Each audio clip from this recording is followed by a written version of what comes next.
Chapter 22. Siberia, Rash said as he charged out onto the street. Christ almighty, Siberia!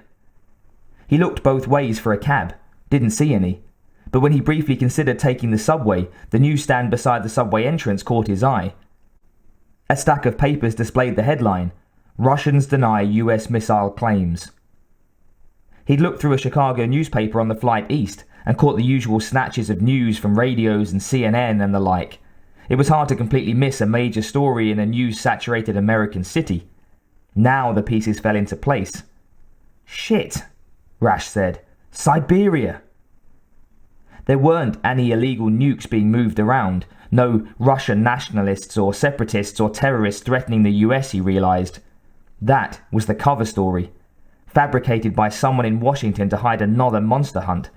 And the Russians weren't willing to counter it with the truth because they wanted to get their paws on the aliens' high-tech goodies too. That stuff could put their economy back on track, make them a real world power again, without having to actually teach their people how to run businesses.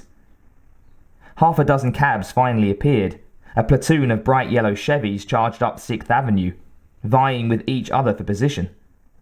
They still seemed to hunt in packs, Rash saw, the same as when he lived in the Big Apple. He flagged one down. It swooped in towards the curb, spraying Rash's pant legs with dirty slush. "Where to?" the driver asked as Rash climbed in. Rash hesitated. The feds weren't going to be cooperative. Smithers had made that plain. They'd ship Schaefer off to Siberia to help out with their team of monster hunters, but they weren't really interested in Rash, or he'd have heard from them already. And it was a little late to volunteer in any case. The mission had gone in. So he'd need to get to Siberia without any help from the feds. In theory, he could go back to Kennedy and book a flight on Aeroflot to whatever commercial airfield was closest to Yamal Peninsula, wherever the hell Yamal Peninsula was. But what would he do from there? He didn't speak Russian, didn't know a thing about getting around there, didn't know exactly where the alien ship was. If he'd wanted to find this place where the alien ship had landed, he'd need a guide. Someone who knew his way around, knew what was going on. And he had an idea how to find one. "The UN," he said. The cabbie didn't ask any questions or start talking about Serbians. He just swung east at the next corner and headed downtown. Rash sat in the back of the cab, watching the familiar streets and buildings stream by, thinking over what he was getting into. From what he'd heard on CNN and seen in the headlines, Pentagon spokesmen had been making threats, talking about a preemptive strike. The Russians had been countering with warnings of retaliation for any uninvited intrusion. Commentators talked about the sudden chill in US-Russian relations and how even if this particular problem were cleared up, there might be lasting damage.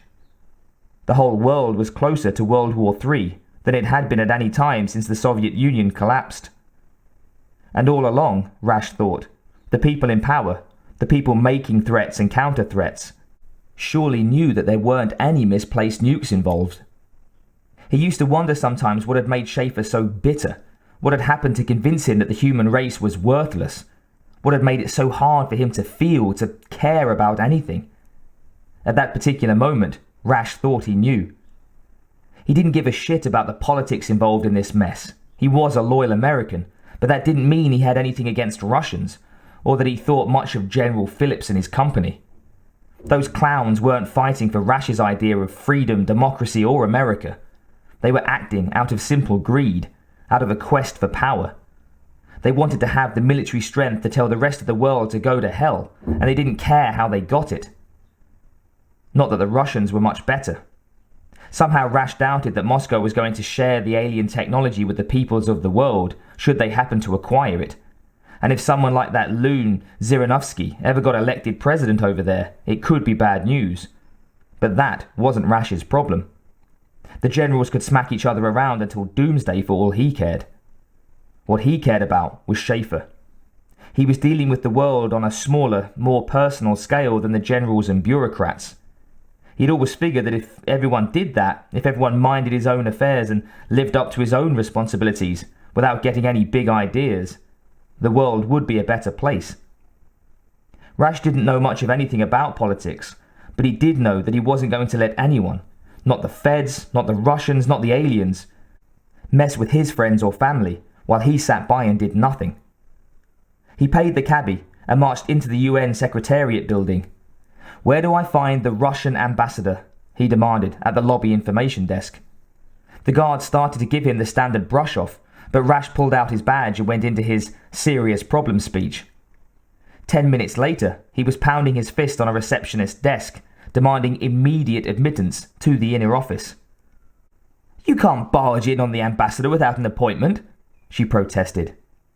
"Just tell Boris or Ivan or whatever the hell his name is that I know about that thing in Siberia," Rash told her. "Tell him that and he'll see me. It's on the Yamal Peninsula at a place called Asima. I know all about it. I know all about the American team that's gone in." "Sir, I don't know what you're talking about," the receptionist said. "But I do," a deep voice said. Rash and the receptionist turned to look at the grey-haired man standing in the inner doorway. "I heard the commotion," the grey-haired man said. Rash had expected that. That had been the whole point of being loud and obnoxious in the first place. "I'm sorry, Mr. Ambassador," the receptionist said. "He was very insistent." "It's all right, my dear," the grey-haired man said soothingly. "Send the policeman in." Rash smiled. "Oh, and please, Sheriff," the ambassador said as he ushered Rash inside. "My name is not Boris or Ivan. I'm Grigory Komarinets.